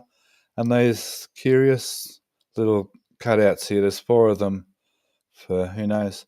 Now we know when this was plumbed, they look like S-traps down here. It looks like an amenities building, but it looks overly built. Now in saying that, I'll just quote Stumpy here. Evidence 1 is this being tipped over and this tank being moved, meaning that this building may need to be very strong. Remember the amenities building over near Hopper was also damaged during a launch. So maybe amenities getting built just very strongly. So it's an interesting speculation. I'm still on the fence on the bathrooms. Yes, it's plumbed, and there are a lot of P-traps in there. It's plumbed like you would think a bathroom, but it seems so well built. I'm not sold on that just yet, but I don't have any idea what it is going to be. The shape is very interesting. I'm not sure why you would make that shape for a bathroom. I feel like it would be easier to stick with like a rectangle. So yeah, I'm still wondering. I guess we'll have to wait and see what happens here with this building. As far as shape's concerned, I know exactly why they would do it that way. It's because SpaceX, and that's all. And it looks like a fin. Looks like a forward flap.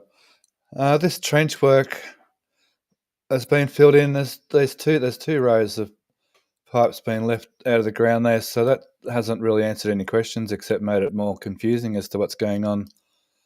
They haven't reconcreted here I think that's where the carbon dioxide tank was in this area they dug up.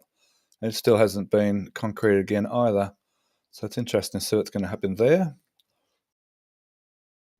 We can also see here the new tank that was delivered this week that's been installed. Thank you, yeah. And just for the OCD people, it's not centered in there. Now that tank is there, they can probably get to work on the wall and extending that down a little bit further too. They might wait until those other 2 tanks arrive, but they could at least get a start on part of it. Yeah, 3. Yeah, 1, 2, 3. Yep, for sure. So we still have our methane filler spot over here, and this temporary wall is part of this water catchment area. It seemed to survive, although it's got some nice temporary props there to hold it up.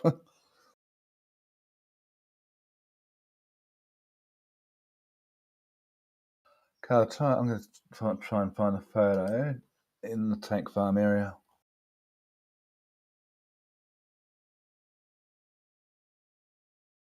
It's interesting with these photos, we can see how many hippos were used and how many pumps were used. We can see the frosting still on the, so they used these 6 hippos and not those 2 hippos. But they did use all the pumps. 1, 2, 3, 4, 5 pumps are frosted. So I'm actually not sure if they used all 5 pumps, particularly because of the valve placement. I think some of the white we're seeing is actually just insulation. And the reason why I say that is because we know that the last 2 hippos weren't used. And if you trace the pipe that actually feeds them back over to the pumps, it actually goes down, it curves around a little bit, yeah, and goes down. there doesn't appear to be a valve on that line, which would block the flow from that last pump. But we do have two other valves within those sections of pipe. You can see, yeah, you Yeah, can see yeah, some of them. So there's a valve. yeah, Yeah, if you go back up to that right there, there's a valve. yeah. So And not one if over there. yeah, and there's not one over there. So I'm unsure how they would have used the fifth pump and not had the liquid oxygen flowing into the final two subcoolers. Well, that's what I was sort of saying in show and tell yesterday, that there must be a valve that way if they've used this pump. Now, if they didn't use this pump, though, and had this valve shut, perhaps we would get a bit of frosting just coming through because there's liquid oxygen in this area. So I'm It's unsure. possible that that could be the case. The frosting itself on that final pump, they may actually have closed the valve. If you zoom back in, there is a valve right there. Yes. So that would basically shut it off. So if they shut off that valve there and then down to the lower left, that would basically keep the propellant from flowing to those other subcoolers. I'm guessing that fifth pump actually wasn't running, but because it is hooked up in parallel with the rest of these pumps, it probably had propellant just sitting inside of it or down inside of the actual turbo itself. So I don't think they actually used the fifth pump, even though it looks like they may have based on the frost. The frost can be a little confusing too, because they do actually have like this white insulation stuff that they've put on some of the connections. So even when it's completely warm room temperature, there is still some white in some places. So can't always trust the frost, but sometimes you can. So, but yeah, it looks like the tank farm performed, wonderfully during the static fire test. I think we had a record prop loading time, so an indication that they are at least using more pumps than before. So I think they loaded the booster in approximately 40 minutes compared to, I think before it took roughly an hour, I think. Is that right? Yeah, It it was was a over quick. anymore. Okay, it was the quickest we've seen. Yeah, prop loading for sure. Yep. People were commenting, "Wow, it's going so quick! It's going so quick!" So it's good to see. And so when you put a ship on top, and because there's only one line coming over, so So the ship has a lot less oxygen and methane. So they put in the extra pumps. They should be able to do 40 minutes for the whole stack. So that is another thing I kind of wanted to talk about too. Um, so when they constructed the orbital tank farm, the tower and the mounts, if you go back to July of 21 and you look at the photos, um, the propellant lines that go to the mount and the tower actually split inside the fluids bunker. There are two separate trenches that go to the tower and to the launch mount. So um, it is possible that they could actually have two lines in the tank farm now.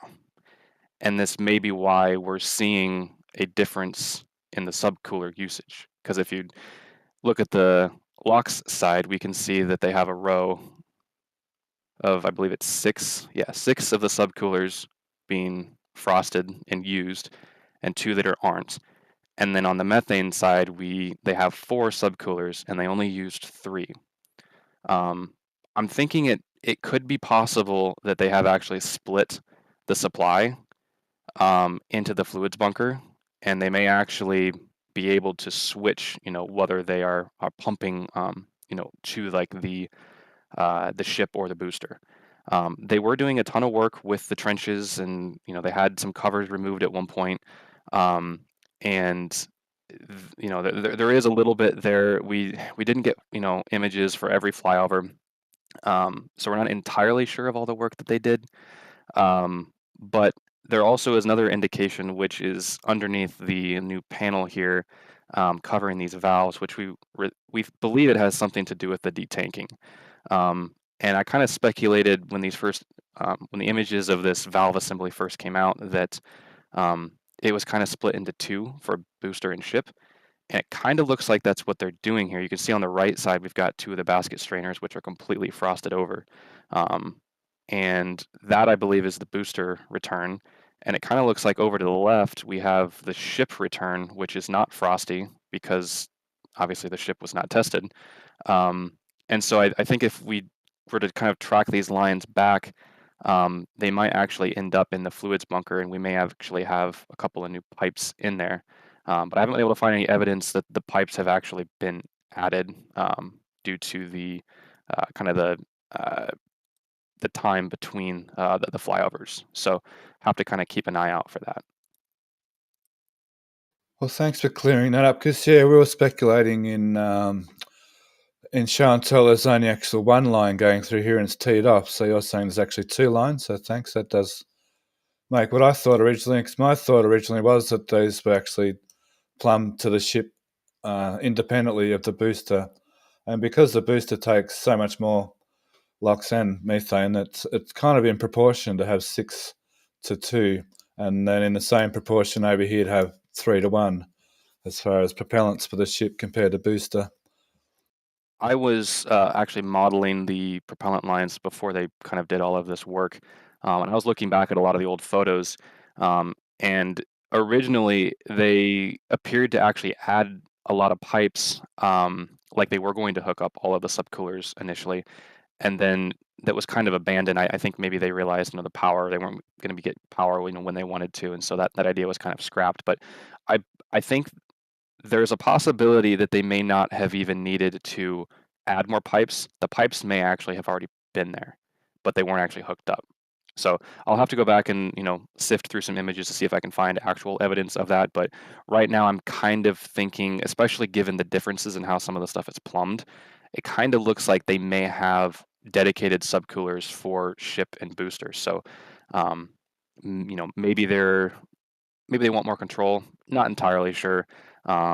Maybe the countdown could be slightly altered in more so than just kind of a time shift.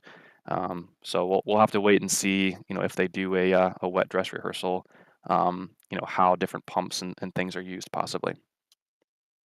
Because we even on this side we saw some changes, like there's that's changed, that's only minor, but in here we also noticed a few changes, and these 3 are linked together, whereas the 4th one's not linked together, which sort of suggests, like the other side, that these 3 are used for the booster and that one is for the ship and dedicated. So I like what you're thinking there, and thanks for that. And the other question I had in show and tell you might answer is, with these lines are frosty to all the methane tanks. So for a static fire, they would only have needed to use, say, one of these tanks. Why are they recirculating all of the tanks? Is that just to cool them all down while they're at it, or why are they using all the tanks? Have you got any idea there? I'm not sure if well, I haven't really looked super close at these tanks. My understanding is that they try and keep the fill level in all of the tanks roughly the same if they can.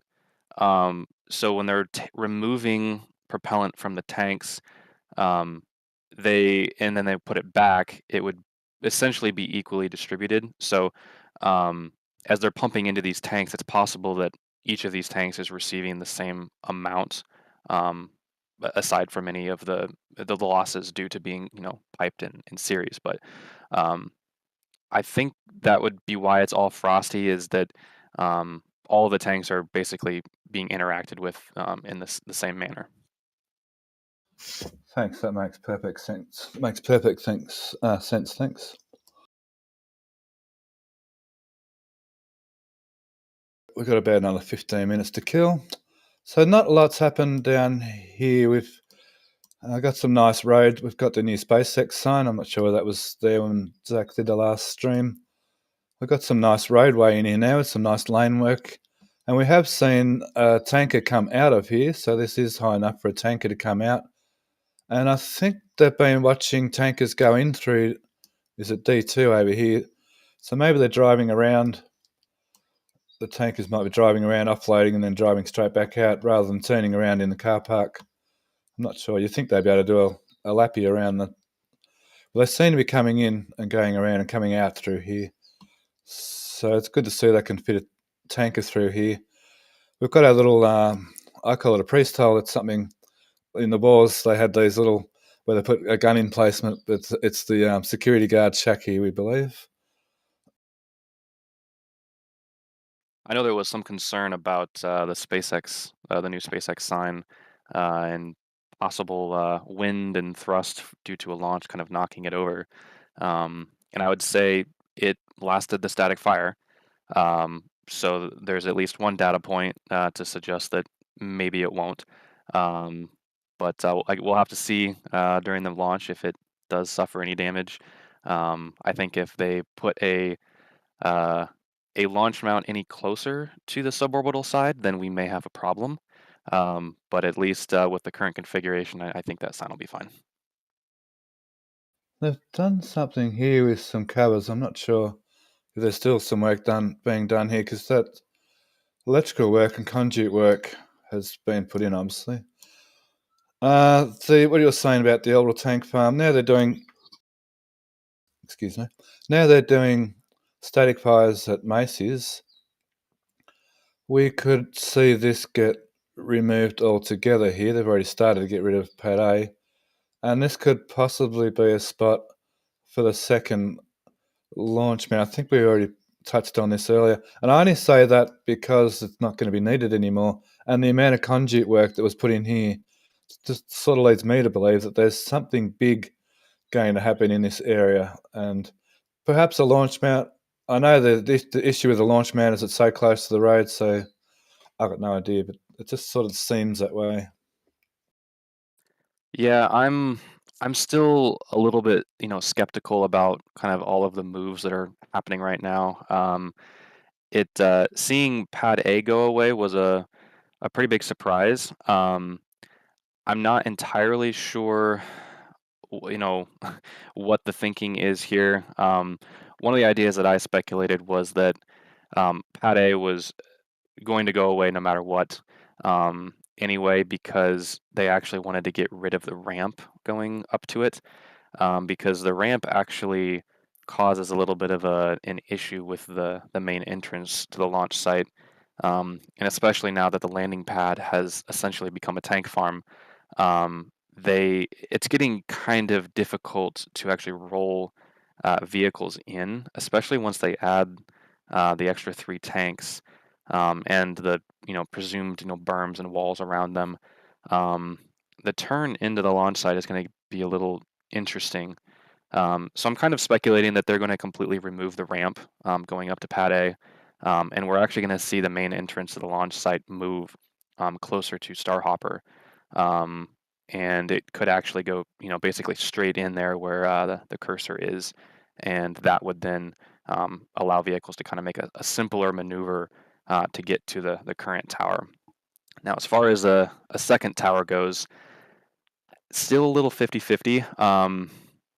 I know a lot of the original site plans had the tower to the south of the original one, but we have still yet to see any dirt work over there. And we're seeing the supplies, as in like the tower sections and stuff, starting to show up, sooner. And the timing of everything seems way too, coincidental for the tower to be going in an area that is not developed yet. So it does kind of seem like the next launch mount is going to be roughly, I'm going to guess, over somewhere between Pad A and Pad B is where I kind of expect the next launch mount to go. Um, Now, whether or not that happens is kind of a another question, but I have a feeling if Massey's does indeed become the ship static fire location, that would kind of um, answer the question about why are things moving the way that they are, and shifting. It's definitely a lot of shifting for things to be moved around to completely remove a tank farm and a lot of other stuff. It's a little bit more than kind of your weekend remodel for the launch site. But it seems like they want a second tower now, and really the best place to put it and kind of make use of the land they currently have is going to be right over there on the suborbital side of the launch site. Oh, very good. Thank you. Just so, any questions, Joe, and donations, please? Yeah, I want to thank Jacqueline Jax that just donated a gift membership. Thank you very much. We did have a lot of questions pending based on the placement of the new tower, things like that. We've already addressed, so in the interest of not being redundant, I will avoid those. An older one from Kim Static, a $4.99 super chat. It's safe to say that the Star Factory won't extend towards the Stargate building due to the land disagreement. Yeah, I think we're all in agreement on that one until something gets resolved with the courts, but we don't need to go back and touch on that. I want to thank Robert Burkett for a $10 super chat. Here's to an even better 2024. Happy New Year, and most of all, thank you for giving us such great access to the SpaceX site every week. Agreed. Thank you, Robert. Crane Man, question: are those pipe racks on the pad blown away with the static fire? We believe so. They weren't there before, and now they are. So, yep. Yeah, those were It's definitely funny. pushing the static fire. It's funny because some things got moved, and like these stands didn't get moved, and lots of things didn't get moved. But yeah, the odd thing like the container and that tank and those stands did get moved. So it's funny how the randomness of acoustic energy mitigates itself around the site. Definitely. And wanted to thank Rocket Profit for donating 5 gifted memberships. I believe that. Well, I think I missed one. There's 10 there, so it's 2 sets of 5. Awesome. And let's see. I believe that clears the question queue. Since he did have one, but he just tagged me that I don't have to ask his, so we're good. And yeah, looking in chat quickly, yeah, I think we've got 1,000 odd people in there. So thank you all for joining us this week. I might just finish out and have a bit more of a look at the port for 5 minutes. If there's Maybe no other questions. before we leave the launch site here, we should mention that the chopsticks have started positioning themselves around booster 10. So it looks like booster 10 will be removed from the launch mount probably within the next day or two. They might even do it here today, not sure. So it looks like booster 10 is going to be removed. I don't think there's any reason to speculate that there's anything wrong with the booster. It could be that they just want to move it back to the production site for some final checkouts, and put the booties back on the engines and clean it up and whatever else. But also the crane, which in this image is pictured over kind of in front of the orbital tank farm. It has rolled over to pad B, and it looks like it is kind of in position to actually lift ship 28 off of pad B. So I think we can assume that ship 28's testing campaign is done after those 2 static fires, and probably go back to the production site and get some final tile work done. They did kind of cook the flaps a little bit with the acoustic energy and whatever else that was bouncing off the pad. So have to clean up some stuff there on that. But given the timeline of all this happening, we really haven't heard anything related to the next launch. So depending on how long engine installation takes on the next set of vehicles, I'm kind of wondering if we might see the next set of vehicles come out and test before we actually have the next flight, which would be pretty interesting. It'd be a good cadence for SpaceX to kind of get into, but we'll have to wait and see, how quickly they can finish up 29 and Booster 11 and kind of get those vehicles out here if they do come out here, and maybe we get kind of a little switcheroo and then a launch. We'll kind of have to wait to see.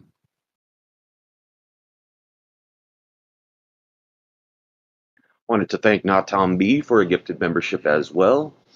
Nalbandian popped this question in a couple times. If we have a second tower, what about the shockwave damage from launches, static fires to the other tower and GSE structures? With what video showing a massive structure being tipped over? I'm thinking related to that shipping container.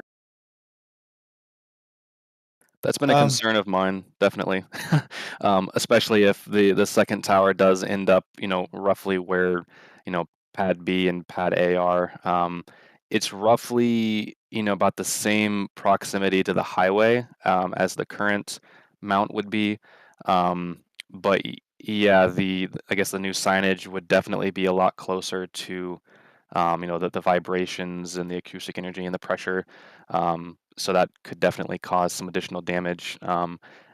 It's going to be pretty tight over here to put a second tower in unless they expand the site, in my opinion. So I'm kind of hoping that they expand the site slightly. But given kind of the rushed nature of what they're doing, it kind of does seem like they're going to try and shoehorn another tower and mount over into kind of the current footprint, which you know could be fine. Could also lead to a lot of damage, but we'll just have to wait to see. Hopefully, we don't have any vertical tanks over here to take a beating, and everything is kind of on the ground. And maybe it might work. How do you think the SpaceX sign will go if they put a tower here and did a static fire here? Maybe the sign would have a different story. Yeah, It'll that's why I'm holding my breath. that will end up being somebody's souvenir or parts of it. So there seem to be a few souvenirs getting around from their little mishaps, which is kind of cool. One of the things that I've always, a lot of us have noticed with SpaceX is they learn by their failures. And I'm not saying any of the launches or stuff that happened so far as failures, but they can see their downfalls. They can see what these pressure waves are doing. So I'm just holding on to that. They know what has happened and they know what to expect, and they're going to mitigate around it. And they'll have the walls, the tank farm properly set, the walls set in place. That they should just have more of an expectation of what's going to happen so they can be ready for it. I think a push for the Artemis missions are also something to consider. So, um, they may put in a second tower, and it might not be in the most optimal place, but it may allow them to get those launches needed, to get back to the moon. And that may be, something that they're willing to kind of deal with as, certain aspects of that, having trade-offs.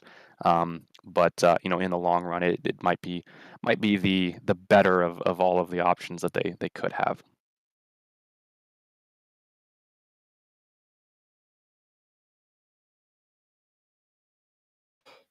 Very good. Thank Crane Man for a PayPal donation. I don't have access to that, but we do thank you for your continued support every week, Crane Man. We appreciate you.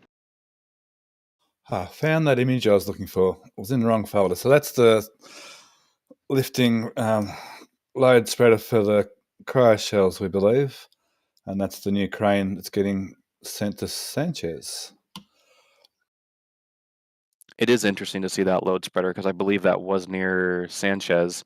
So they've moved it further from the launch site, which seems counterproductive if they wanted to remove those cryo shells relatively soon.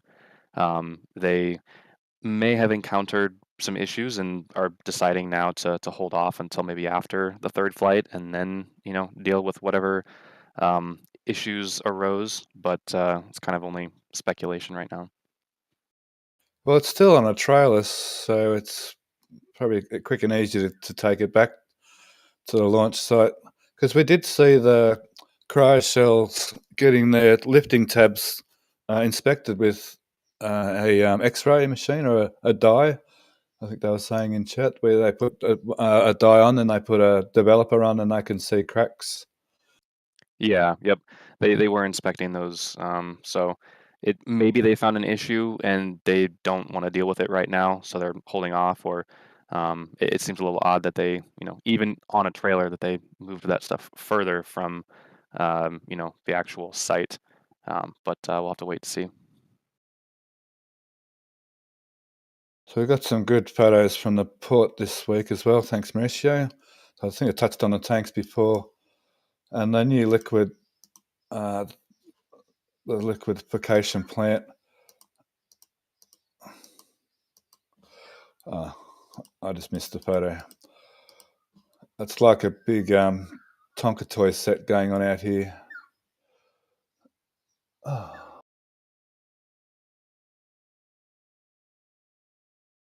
Here we can see a couple of new cranes.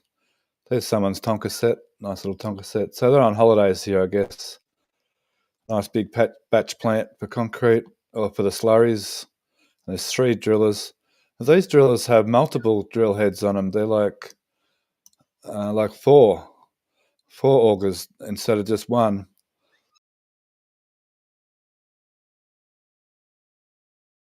So that'll be all going ahead soon. But I don't think that has really anything to do with SpaceX.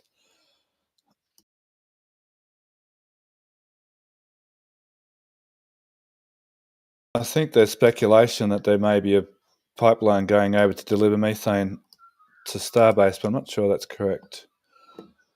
Now, we've only got a couple of minutes left, so I can wish everybody a happy New Year, and thanks for your support throughout the year.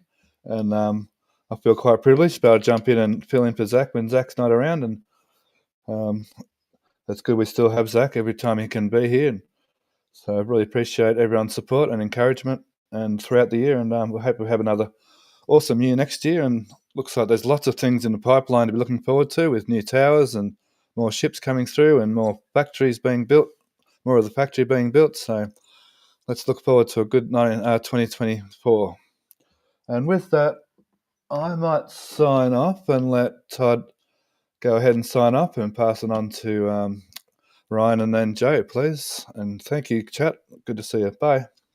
Yes, want to thank you guys again for having me. It's always fun. I always love looking forward to the new things that are coming out.